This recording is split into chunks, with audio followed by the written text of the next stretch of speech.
Greetings and welcome to the International Pediatrics Simulation Society podcast.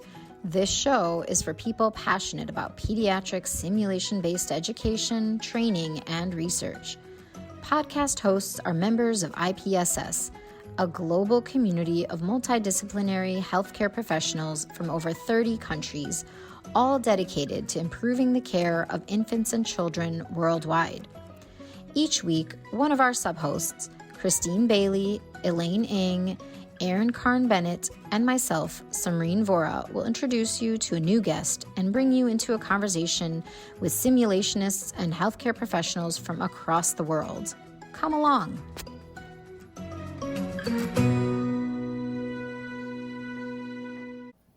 All right. Welcome, Dr. Ching, to our IPSS podcast. I'm really excited to have you as our guest today. And we heard a little bit of your bio just before here, and I'm really excited to hear about your keynote talk that you gave at the IPSSW 2024 conference that was in Denver, Colorado. I know there was a number of folks that weren't able to make it, and we hope to share some of the highlights with them to keep them from having too much FOMO. Let's start with, what was the title of your keynote? Thank you, Dr. Vora. I'm delighted to join you for this podcast. The title of the keynote was "Leave Your Title at the Door: Leveraging Experiential Learning in Interprofessional Simulations." Wow, that's a loaded title in itself, huh? I think you just a variety of terms in there: experiential learning, interprofessional education, and then even as you started, leave your title at the door. Do you want to say a little bit more about kind of how you came up with that title?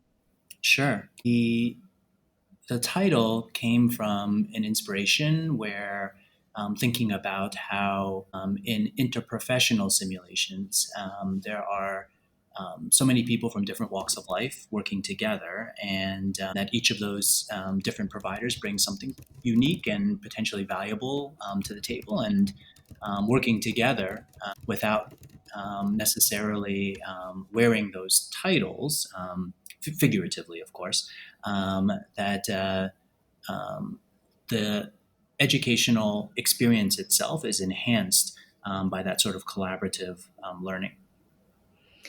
That is just so awesome to hear. I think that hierarchy is real. I talk a lot about biases we bring into the spaces. I think you talked a little bit about this in your talk as well. Leave your title at the door, right? Because that's the first step of how are we going to get to being better teams, highlighting all the incredible things everybody in that room brings to the table, and be able to provide the best care that we can in these clinical environments. And that's really cool. And that really highlights for me big takeaways you had throughout your talk, but maybe we can start with just at the beginning of your talk. It was really powerful to hear you share your first experiences with simulation and how that impacted your career as you went forth, and how that impacted even as you talked about leveraging this experiential learning, simulation, and interprofessional education. Do you want to share a little bit about that?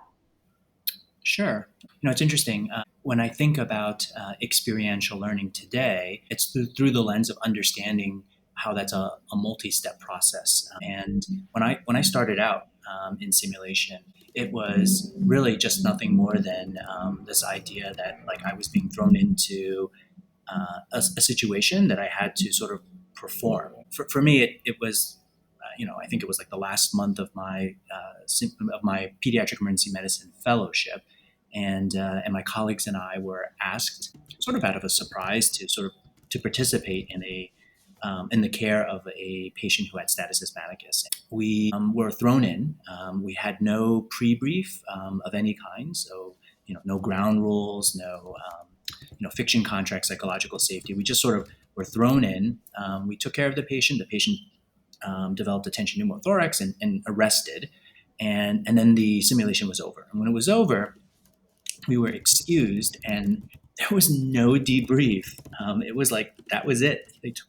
They told us that the patient had a tension pneumothorax, and that the patient went into obstructive shock and arrested, and That was it. There was no feedback. There was no reflection. It was the entirety of that simulation experience, and that was my first and only simulation experience when I graduated. And I went off into my first attending role, and promptly forgot about that experience.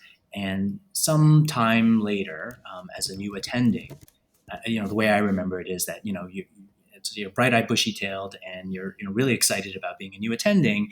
And someone approached me and asked if I would like to do a mock code. And when you're new, you're enthusiastic and eager and very earnest about doing anything. And so, of course, I said yes. And he then showed me this big box of like jumbled equipment, wires, cables, and a computer and such, and then apologized and said there was someone who had previously worked here who had acquired it, but then left to go to another institution, and so here it was, and could you figure this out? And so, being the brand new attending, I found a way to figure it out, and then we did our first mock code, and I have to say that experience was an 180-degree polar opposite experience of what I had experienced as a fellow. This was a simulation where not only was it just the group of physicians, it was like I think 4 or 5 other fellows and I in that experience, that one terrible, horrific experience I had. But in this mock code experience, it was residents, it was nurses. I believe there were probably some advanced practice providers, maybe a respiratory therapist and techs. I mean, it was a full range of multi-professional people working together. And then, of course, what struck me most and was so memorable about this second experience was that after the experience was done, everyone gathered together and had this interprofessional debriefing, and that second experience was a revelation for me. It gave me perspective on how simulation could involve a interprofessional group of learners, and then importantly, how that interprofessional group of learners could reflect together to learn and synthesize what they've just discovered and experimented on, in that experience. So for me, this sort of idea of leveraging experiential learning, my first experience was not a compelling one. This experience was one where interprofessional simulation enhanced this educational experience. And as a start for me, it opened my eyes. And then over the years that I have become, an educator using simulation, it has inspired me to think of new ways to innovate where experiential learning could be leveraged to enhance interprofessional simulation-based education. Wow. For me, it demonstrates where the science of simulation has come over the number of years as well. And I think it started with, hey, let's throw people. And even for me, and I still remember being pretty scared of going into simulation because that's what it felt like. You were thrown into these scenarios, sometimes these gotcha scenarios, right? And so what were we getting out of them? And I still remember the fear I would have every time I was assigned to do a sim. I'm really interested in the interprofessional piece of this. And I think that is a big focus of what your talk was too, is just how incredible it can be, right? And I heard you say you're really excited about new ways you've been able to innovate, and it was a really compelling experience. You had this interprofessional debriefing. I'm curious to hear about some of the challenges as well. When you bring interprofessional folks together, we have very different mental models, and then to come together, there can be challenges that arise. Can you speak a little bit to that? Yeah, sure. Something you just said a second ago resonates with me on a very sort of raw level, and that is this idea that we used to do simulations as sort of, and still happens today, where people do True. simulations as sort of this gotcha activity. This like sort of like, let me throw you into a simulation, sometimes for the sake of doing it, and then when we debrief, I'm going to teach you all about. Hmm. Presumably some of the things you did well, but also the many things that you didn't do and you need to learn from in this debrief.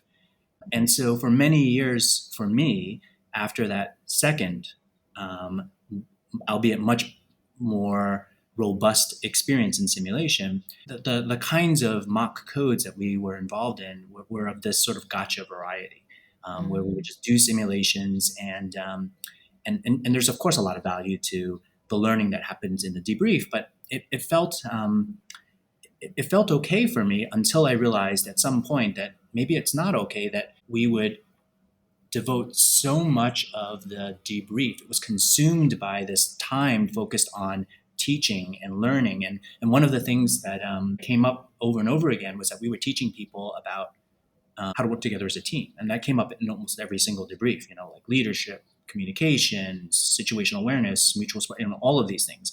And we know that those are things that are taught in teamwork courses. Like, the perfect example, of course, is team steps. And yet somehow this was constantly being revisited as if like it was new material for so many people. And so that's sort of where, we, thought about how experiential learning could sort of inspire where we could make some impactful changes in interprofessional sim education. We took a look around us, and the hospital that I work in here purported to have embraced team steps. But when we took a closer look, it became apparent that yes, people had been trained in team steps, but this had happened over many years. So, and some people have been trained, and others hadn't. And when we looked at the people who had been trained, it was, over like a very long period of time. And what I found in talking to many people at other institutions, and also my personal experience at other institutions, is that there's this revolving door effect. You get people who come new into an institution, and you have people who depart. And if people are trained over many years, what you end up with is this sort of this absence, this revolving door where people don't have a shared mental model, and there's no level playing field around teamwork. And so that sort of got us thinking about how we could level that playing field. And there was a gentleman here named Dr. Timothy Clapper, who was one of my mentors, who advocated for the saturation and training model. And the idea was that we would train everyone in a very short period of time in an effort to really, at a high level, get everyone onto the same page. And to do that, we needed to make team steps a lot more palatable to everyone. And so, I'm sure and many of us do as well, team steps tends to be a very long course. The HCPR course is like an 8-hour course, and it's largely a PowerPoint-based course. And there are many who have made it a lot more engaging by incorporating simulation into it, but it's generally a long course. And so we embarked on how we could sort of make this something that was, to make it more palatable, but also to make it more high yield, impactful, and to make it truly interprofessional. And so we started off actually with, we looked at Gibson's theory of affordances, and we did a whole bunch of like in situ simulations in internal medicine, pediatrics, emergency medicine. And the idea was that we would just do these simulations in situ and pause the simulations completely randomly throughout, and then document people's observations, their concerns at all of these points. And what we found were that nurses, residents, techs, whatever, would either see or hear something, but wouldn't speak up because everyone's afraid of not knowing the right answer, being wrong, or not wanting to hurt someone else's feelings. And as us, the educators, we were thinking to ourselves, wow, there's so many latent safety threats and medical errors that happened because no one spoke up. And that was how we decided to build the foundation of our team steps. It was all about how every single member of the team has a different perspective, insight, knowledge that will inevitably provide feedback, situation monitoring, or mutual support that makes a difference. And so our team steps at our hospitals is a far more condensed one. And using this saturation and training model, we then aggressively trained our hospital. And so starting with Department of Pediatrics and then emergency medicine, we trained over 1,500 multi-professional, multidisciplinary providers in 3 months, actually less than 3 months. So that was 93% of the entirety of the Department of Pediatrics and 95% of the Department of Emergency Medicine. And that covered everyone. It was like nurses, residents, APPs, faculty, social work, respiratory therapists, and in some cases, even like clerks. And, you know, it was a lot of work. It was a lot of work. It took a lot of people. It was a village, and it took a lot of work. But the experiential learning cycle for us was like this would be um, essentially the beginning steps, right? Abstract conceptualization and active experimentation through team steps, and then the next step would be like, how do we make this stick? Like, how does this become a part of like the culture of these departments? And that would then be the moving forward, all of the longitudinal interprofessional in situ simulations that we do in all of these departments. And so for us, that would be our way of reinforcing and sustaining those sorts of gains. So we started off with these two departments, and then we did the same for internal medicine and then for OBGYN as well. That's really awesome. I love that you talk about reinforcing and sustaining because I think, as you alluded to at the beginning, too, right? Do often in hospitals, they'll do some big trainings. They'll bring in, either team steps or I know a place I worked previously, they brought in crucial conversations, a variety of big trainings, right? And they say, we're going to train everybody. And then what? And so not just the let's train everybody. And I love the saturation model. Let's make sure everyone has a shared mental model and then also think about how are we going to reinforce and sustain this through the work that we do and actually at the bedside. And so those are huge numbers that you trained. Kudos for all of that. I know that you also talked a little bit in your talk about how you took some of these concepts of interprofessional training and you lead this incredible base camp that I've had the privilege of being able to be involved in and facilitate. And I literally was talking about, I met someone last night, one of my standardized patients, and her partner is a child life specialist. And I just got so excited. And they were talking about how she was talking about simulation and the power of sim, and it's not in that space. And I was like, well, I know a place where it is, and it's well integrated. And talk about interprofessional. Do you want to talk a little bit about that? Sure, sure. Thank you. It's you meet people in your life who become wonderful mentors, and I mentioned just a moment ago Dr. Tim Clapper, and years ago, like it's crazy how many years have gone by, but years ago, when at a I think it was at IMSH. It must have been at IMSH. We had the privilege of hearing about a boot camp for critical care fellows that was created by Akira Nishizaki, Vinay Nadkarni, and Robbie Hales. And we thought it was revolutionary. It was a boot camp for critical care fellows. I think they had done 2 years of it at that point. And I was like, floored and inspired by them.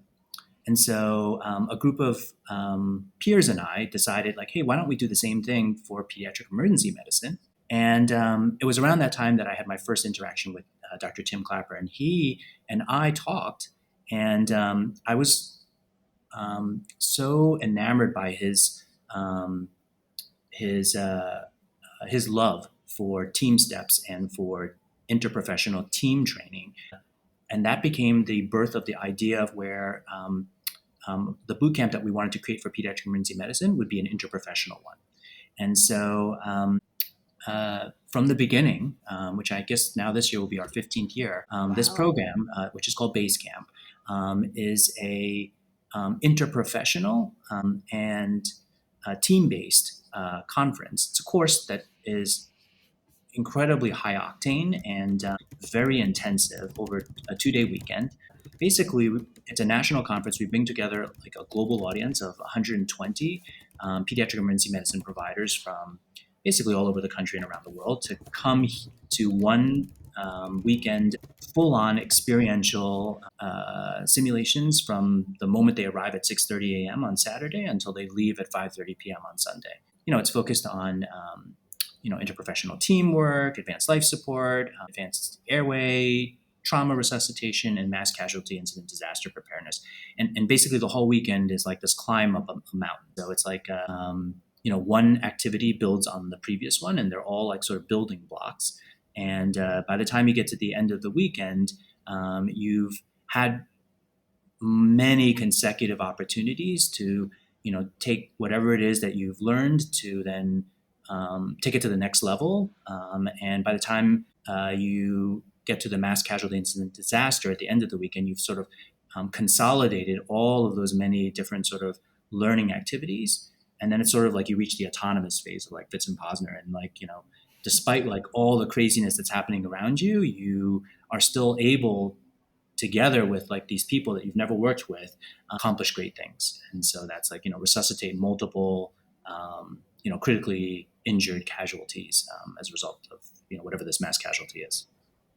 Yeah, And so in this base camp, going back to what you were saying a second ago, those teams are made up of child life specialists, pediatric emergency nurses, and then of course pediatric emergency medicine fellows. And those three groups work together on teams for the entirety of the weekend. So it's that's actually like a fun camp.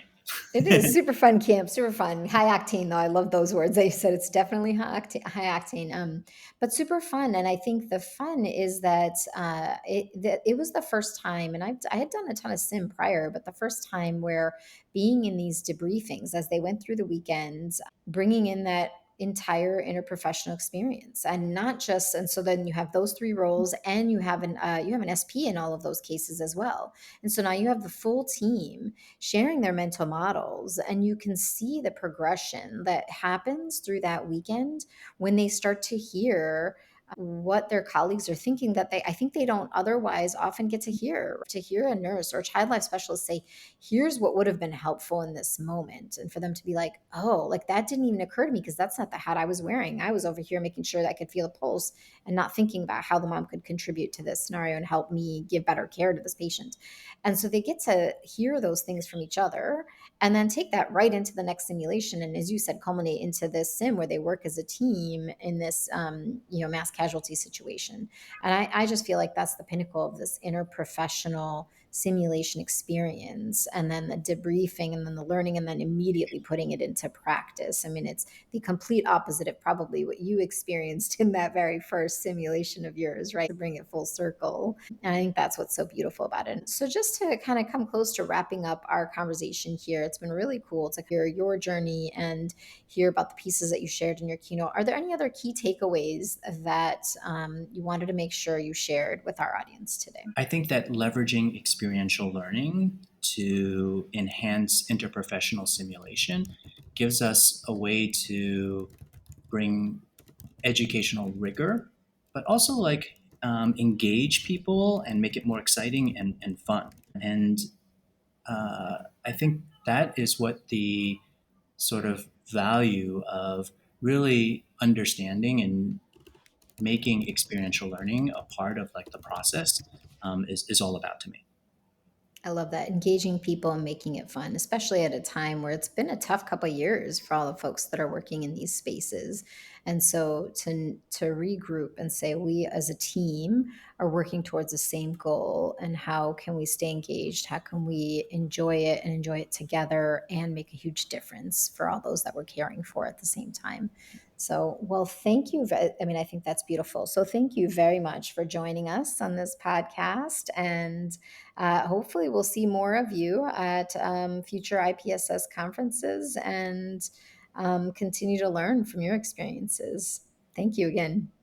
Thank you, Dr. Fora. Thank you for listening to this episode of the IPSS podcast. A special thanks to our behind the scenes producer, the talented Denish Kumar, and to the Starship Foundation for providing the equipment that makes this podcast possible. Join us next time.